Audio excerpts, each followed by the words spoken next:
Match बघण्याच्या उत्साहात आजीला video call केला.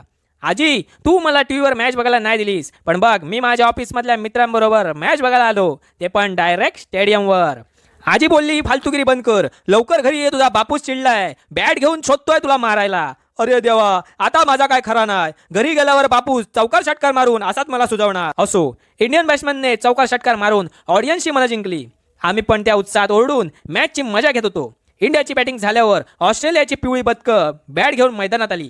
चुकीच्या शॉटमुळे इंडियन फिल्डरने डाईव्ह मारून हार्ड कॅच पकडली. मी काय बघितलंय नाही, जा काय असा तर थर्ड अंपायर विचारा, असं म्हणून अंपायरने आपलं अंग काढून घेतलं. थर्ड अंपायरचा डिसिजन येईपर्यंत तुम्ही आपल्या चॅनलला सबस्क्राईब करून घ्या. थर्ड अंपायरने नॉट आउट देऊन आमच्या डोक्याची भजी केली. एवढी सगळी मेहनत घेऊन अंपायरने सर्वांना तोंड कशी पाडलं. एवढ्या क्रिटिकल सिच्युएशन मध्ये वारेकरांचा सौरभ लांबून नको असले इशारे करत होता. भाईच्या एका स्माइलवर एक ऑस्ट्रेलियन पोरगी फिदा झाली. भाई के लिए एक लाइक तो बनता है.